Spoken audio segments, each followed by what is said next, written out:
we're going to watch the part of your data meeting with Jarrett where you guys are going over the teacher exemplar and the student exemplars. Okay. And then I have a few questions.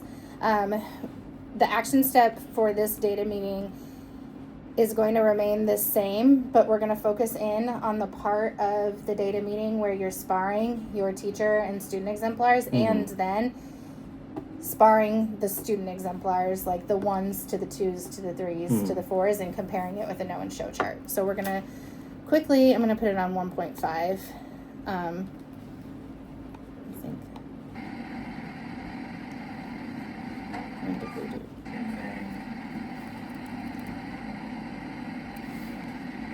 Other things I want to add to our no show chart, I think it's just keys to back. Okay, you get to it right after this. So just should say something.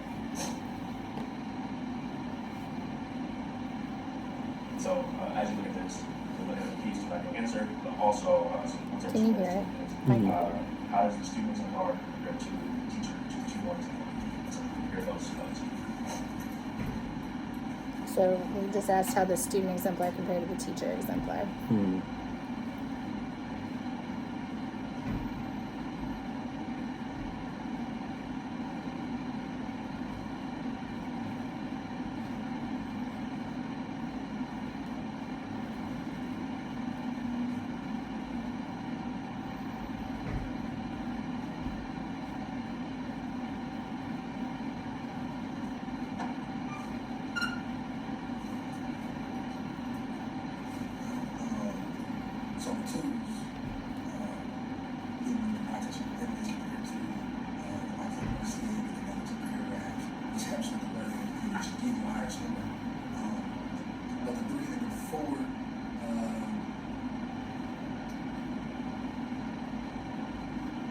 Follow the exemplar. So like when we look at those reasons for, is there anything that we need to add to so think of birds, so like exemplar, and then the 3s and 4s, is there anything that we need to add to what would be the exemplary answer? So is there anything that you see from there that we can add for it to be the exemplary answer?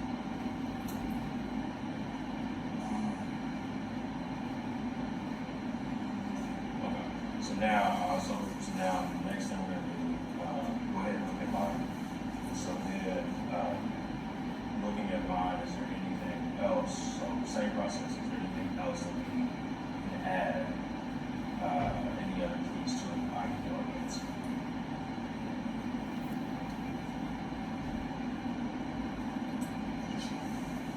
So should I just copy and paste it? So should I copy that? He's so quiet. I'm not interrupting you, Mike. I'm actually, Who was that? Yeah.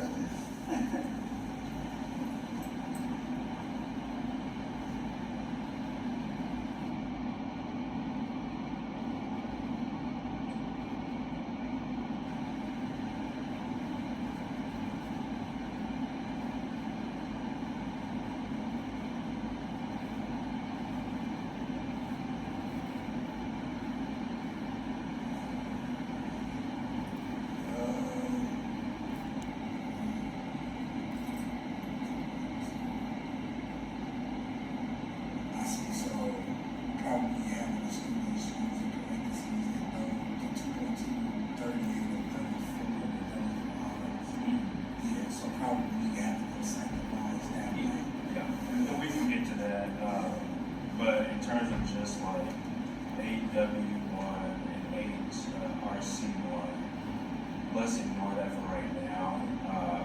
In terms of just those, how is there anything that we need to add from there? So from here, let's go ahead. So in that section, we saw you guys bar the student exemplar to your exemplar and then your 2 exemplars, right? Was this a race paragraph? I think that's what you guys were talking about. Yes, it was activities. Yes, it was a race paragraph. They had like 10 minutes to do like 100 words. 10 minutes to do 100 Oh, words, yeah, and and then amplify. so we've been really hitting on 8 RC1. That's what the focus has been always. So in his, I'm pretty That's sure. citing textual evidence. Yes, and so he put it as citing textual evidence in his know and show chart, but the overarching one was AW1 with right and argumentative, and so I still wanted him to keep the RC1 just because we have been working on that, and that's gonna go into like the B part of AW1. But I think what he was missing a lot was the 8. Like we're getting into writing paragraphs now, and so that's why I changed his know and show chart to mostly the AW1 in there. Did you change that before the meeting? Because I know you guys already had it. If I didn't do it Yeah. in it, I might not have done it in it, but that's what I told him to change the know and show chart. That's why. So like initially he only had this part right there, Okay. and then I told him to add this part along with and then we added some vocab on there too. Okay, so when looking at the know and show chart on your exemplar that you brought to the meeting, did you add something or have something specifically in your exemplar that you wanted him to pick up on to add to his exemplar that really would have hit that portion of the know and show chart? No, with his hit this with his exemplar, like maybe they're just they are overlapping. So with his exemplar, it did hit. It definitely hit this part on 8W1B, and then it didn't have enough for him to have every single thing on there with AW1, but it did. His already hit that with supporting the claim with logic. Supporting the claim. Okay, so in the sparring, think about in that conversation, how did you lead him to point out where in his exemplar he was hitting what you wanted him to focus on? Okay. And so I think really during sparring even if it's already in there, then take it a step further and give him those questions. Like, okay, in our know and show chart, and you can do this probably as you're going over the gap statement, and during the gap statement when you're saying we're going to focus on the task and standard, and here's our know and our show that we're going to put in our gap statement, go back and spar the exemplars again and say, where do you see in my exemplar this specific thing showing up, and where do you see it in yours? And try to highlight that specific, and then look at the students, and even thinking about the students' exemplar, how do you think you could do that with a student's exemplar if they're looking at different levels of student work? So they're looking at a 1, they're looking at a 2, they're looking at a 3. How do you think you could take that piece of the sparring where you're looking for the specific know and show in the student exemplars? So then, particularly if he's missing it, we take that particular part that he's missing and then have him highlight where he's missing. Well, if he did it in his exemplar, then highlight where that specific part is, and then how he can use that to help the kids, or do we use that to look at the kids' data then? Is it use it to look at the kids' data? Both. Okay. So planning the reteach, which we'll talk about here in a minute. So highlighting it in his exemplar and then using that when he's planning his reteach. And like how he's going to hit that particular, stamp that piece of the reteach, right? Because that's the gap. And then thinking about when he's comparing, he talks about it in here, he's comparing 2s to 3s, pointing out those particular things that the student is doing as a 3 that a 2 is not doing. And then how can you leverage that sparring of the 3s and the 2s to plan for your reteach, right? So like what are the 3s doing that the 2s are not doing, and how does that show up in instruction in the reteach? Does that make sense? So thinking about the reteach, how do you think that you can ensure that you and the teacher leave the data meeting with the strongest possible reteach as a result of the sparring piece of the data meeting? If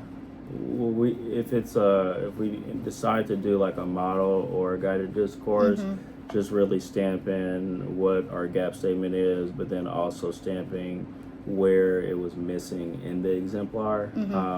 Well, not necessarily where it's missing, but where we stamped it in the exemplar, and then have that be the focus with those lower level students, particularly like the twos. And so for this one, I do have a question though. Like, he was at very high percentage, which is what I've had him focus on for a while, just because the ARC1, when it is at that high of a percentage, at what point, what are the percentages that Relay and or Lit wants us to use for like guided discourse, or because we were at 75%, and so like what I told him, just moving forward, like, let's take away scaffolds completely. I heard you talk about the over scaffolding. Yes. I know we had a document that gave specific. From what I remember, I thought it was 30 to 70 or 80. I don't remember exactly. And then I'm not sure what the reteach is if it's that high. Yeah, I remember it being under, but this seems high, under 80 doing it's a guided discourse. Like 50 to 80 for guided. I know it's in this document. So when I went to, and maybe I misheard it, but when I went to in the summer, that was one thing that I sent was the 30 to 70 range, and then anything less than 30, and I don't know if it was Lit or it was, but I do remember that being stated. 30 to 70 was the guided discourse, and that's what I followed. I've been following all year. 30 to 70 guided discourse.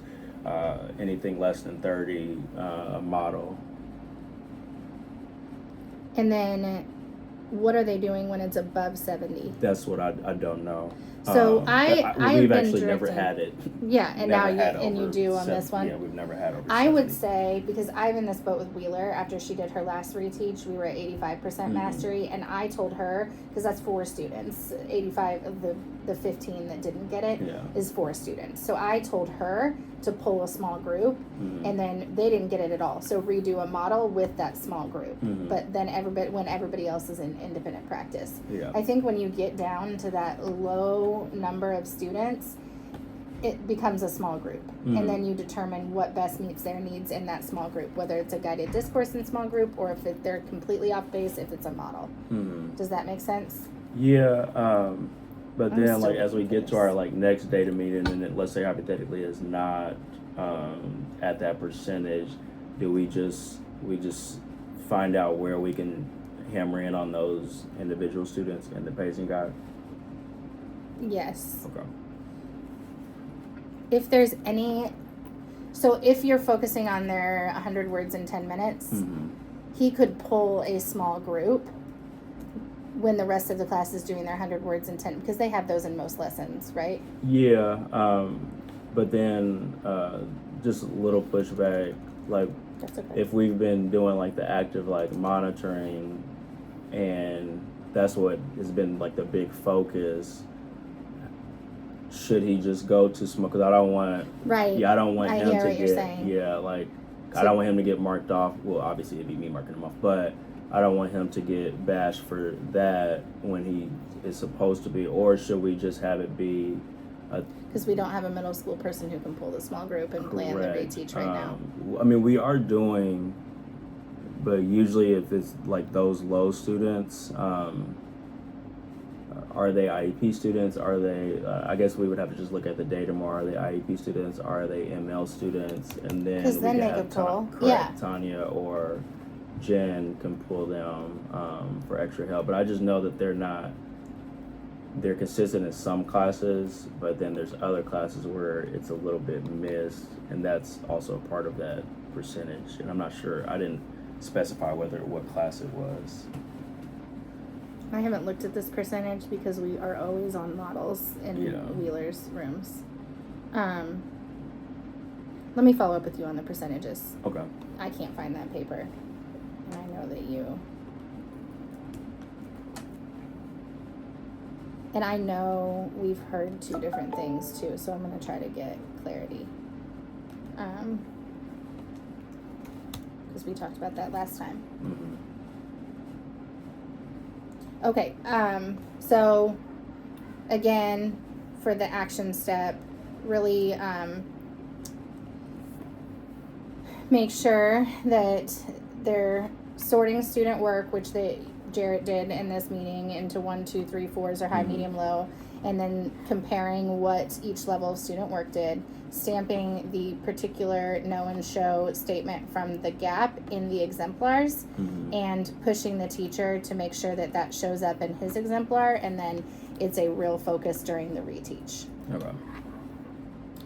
Okay. So stamp that in the exemplar, and then that's the focus of the reteach. Okay. Yes, I'm going to send you a follow-up email too with that action step in it, so you have it. All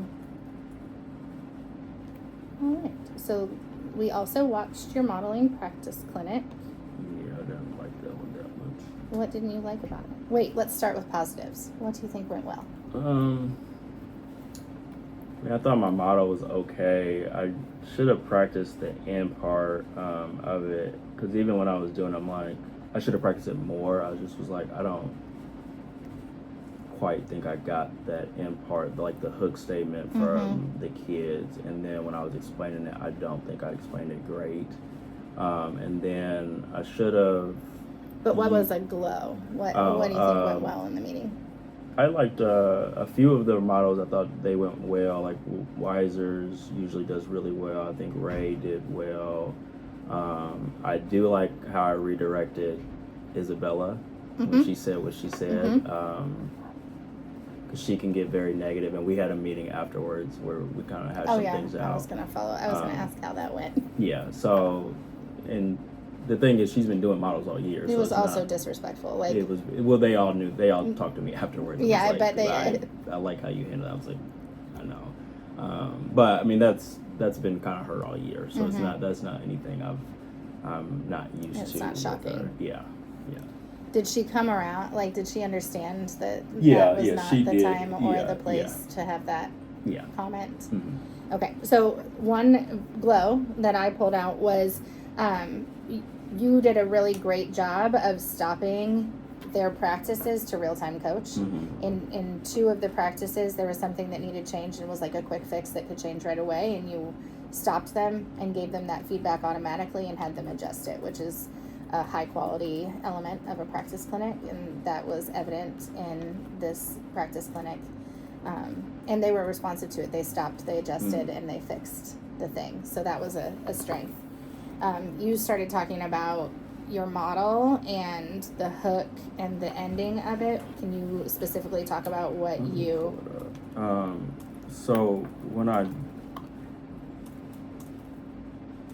I had it focused more so on like a specific task within a task. And so like when I was doing it, it was more so like a callback to the students. And that's where I just didn't like how it felt. And so like the listening task of just like, this is what this step is, why are we using this step? I didn't like how I did it or portrayed it to the teachers, and I didn't think it was clear. And like when I was doing it, I felt it wasn't clear. So when you gave the students the listening task, correct, I don't think I explained it correctly not necessarily I didn't explain it correctly, but I don't think when I did my model and then explained what the listening test should be, I don't think it was effective. And I think their models were great until they did their listening task, and I think I just should have been more prepared in terms of that particular portion of it. Yeah, I think we're aligned in our feedback, sort of. You're talking about the student-facing listening task within your model. I think there is a way to, this is going to be so convoluted, model that within your model with your listening task that you give the teachers to watch during your model. Does that make sense? Yes. Lots No, it of does. modeling. So you gave listening tasks to the teachers before you modeled. You told them what you wanted them to watch for as you were modeling. And that's what, like, you rooted your feedback in for the teachers too. Like, this is what I'm going to be looking for as you're modeling. One way to really make that very clear and to make sure that that's what's circled back to during the feedback is to name the thinking task, and then using the thinking task as a debrief for your model and during your model for the students, and giving the teachers like a thought catcher, even an electronic one, like something to take notes on as they're watching, because then that's something they can use with their students when they're doing what you're describing in the model to make sure they circle back to that at the end of the student task as well. So not only are you modeling that during the model, like that's something that in class when they're modeling and they give students a listening task, that they can have a note catcher or thought catcher for students as well. Like, I asked you to watch for me to highlight important vocabulary words in a text. Use this thought catcher and note the times you see me do that, because we're going to circle back at the end of the lesson and highlight the times you saw me do that. But then when you're modeling, giving the teachers one, like, okay, as students, I want you, or as teachers, I want you to watch my model and look for times where I have students do X, Y, and Z, and like have a thought catcher for them to take notes on that during your model, so that then you can direct them back to that when you're giving feedback, when they're giving you feedback on your model, when you're giving feedback to each other, and then elevate more peer-to-peer feedback after the practices. Yeah, that's where it's been a struggle with the peer-to-peer feedback, and so that is something that I want to work on with just having the look, because I have look fors, and so I can give that to them before, because it's always just like You I give say them it, time, and then like I'm always the only one, like even Abby's not giving like she rarely gives feedback. I'm the only one giving feedback. And I think you can prep her for that prior to Yeah. the practice clinic and say, look, we're giving them a note catcher, a thought catcher, and even having, you can even model active monitoring this way, where you guys are walking around and looking at their notes that they're putting on their thought catcher as they're watching the models, and then saying to like, hey Wiser, this is really good feedback, I'm going to call on you. Like, internalize this before I call on you to give peer-to-peer feedback. And like, use that thought catcher as a way for you, and we're getting into so many models here. You can say like, hey, this is a form of active monitoring. I'm going to give you a thought catcher. You're going to take notes on your look fors.